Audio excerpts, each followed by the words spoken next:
Hi, this is Dr. Whiting, and today I want to talk to you about what I consider the most ignored epidemic, perhaps worldwide, and that's called systemic candidiasis. Candida, which is a naturally occurring organism found in all human beings, can, under certain circumstances, cause a tremendous amount of side effects. Now, there's hardly any woman alive who hasn't at one time or another in her life experienced a localized vaginal yeast infection. Well, that condition is caused by the Candida albicans organism.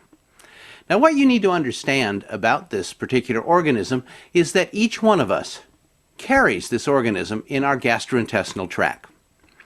And as long as everything is equal or balanced, it doesn't seem to cause any harm one way or the other. In fact, inside your gut or intestinal lining, you have another group of organisms called the healthy bacteria. And those healthy bacteria include Acidophilus, Bifidus, a whole variety of various strains. Well, the good guys, the good bacteria, keep the Candida bugs, as it were, in line. They kind of balance each other out. Now, here comes the problem. Whenever we do something or get into a situation where we're damaging or reducing greatly the amount of the healthy bacteria in our gastrointestinal tract, that allows the Candida organism to explosively multiply. Now, under what circumstances might that occur? Well, first of all, when you use antibiotics. And this can be easily illustrated because when most women get that vaginal yeast infection, it's right after taking 10 or 14 days worth of antibiotic. See, the antibiotic destroys all bacteria, not just the bad guys, but it kills the good ones in your intestinal tract as well. And once they've died off, that allows that Candida just to take off, and here we go. And over time, that Candida can filter down through the genitourinary tract and get into the vaginal region where it is nice and warm and moist and dark, and we're off and running. And it starts to multiply, causing a very serious irritation and discomfort. This is what we call a localized yeast infection. And as uncomfortable as it can be, it is much easier treated than its systemic sister. How does the yeast become systemic? And when we say systemic, we're talking about it goes throughout the whole body. Well, let's just say you have that vaginal yeast infection, and you get some more severe irritation, and you get a little bleeding. Well, if you've got a little blood exchange, there's a very short step for that Candida to get in your bloodstream. Another circumstance might be if you have a disorder of your colon, such as colitis, diverticulitis. Those suffering from Crohn's disease frequently have this problem because the Crohn's situation can frequently attack the small and more especially the large intestine or colon. Anytime that you get this Candida organism from the intestinal tract into your bloodstream, we are off and running, and you are on your way to developing what's called a systemic yeast infection or systemic candidiasis. Common sites for the Candida to take up residence and start to multiply and grow into colonies are the stomach, the liver, the lungs, the bronchioles, the sinuses, and even the brain. And here at our research center, we have seen many individuals who had a large overgrowth of systemic yeast in brain fluid. And some of the symptoms of systemic candidiasis, you see, there's no medical test for this, because anytime you go somewhere and you get tested for the presence of Candida, well, we all test positive for it because we all have it. And when it stays home where it belongs, we're good. But when it gets into the bloodstream, it can cause all sorts of symptoms and side effects. That sort of spacey, disconnected feeling, fatigue, constipation, altering with diarrhea, and back and forth, a tingling in the hands and feet for no apparent reason, headaches for no reason, reduced or poor memory, especially short-term memory, repeated vaginal yeast infections in problems in women, and repeated prostatitis or prostate infections in men.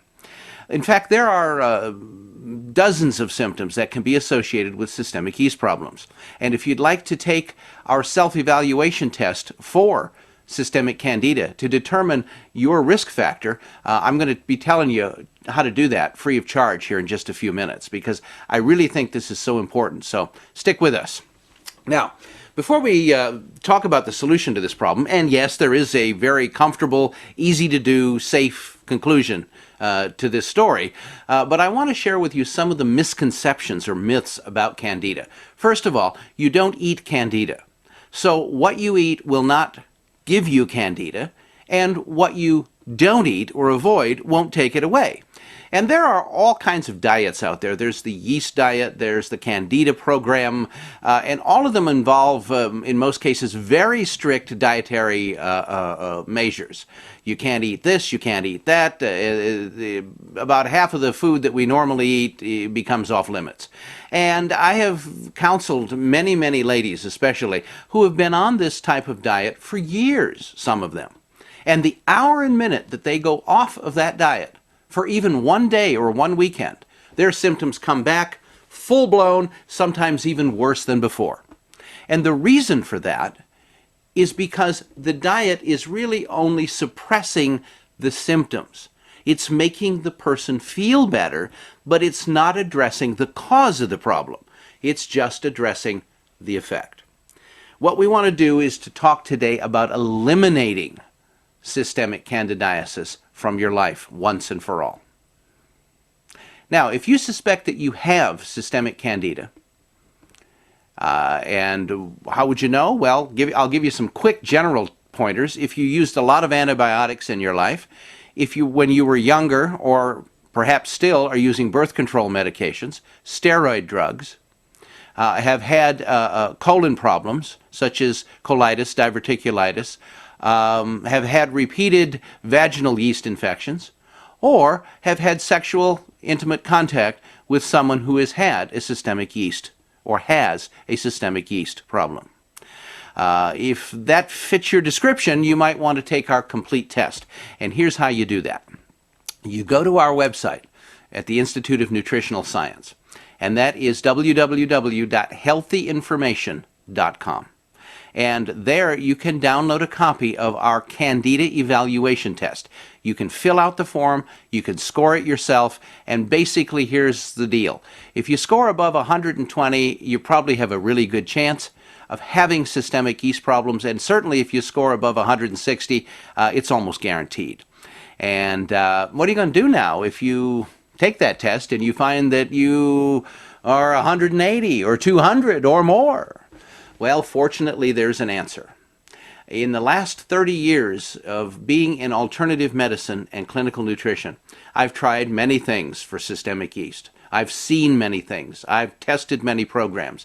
And the only thing that I've ever been able to find that actually destroys or eliminates the Candida organism in the human body systemically is what we call buffered oral oxygen. You see, the Candida organism is what we call anaerobic. And an anaerobic organism doesn't like oxygen. It likes damp, dark, low oxygen places where it can thrive unnoticed. And by raising the blood oxygen of your body, we can carry that increased blood oxygen to every cell of your body. So it really doesn't matter where the Candida resides, we can get it by increasing the oxygen level of your blood. The program that we developed here at our research center is called the OxyFlush program. And the OxyFlush program is completely outlined in my little booklet on Candida and systemic yeast. Now, you can get a copy of that little booklet at the website that I just gave out, www.healthyinformation.com.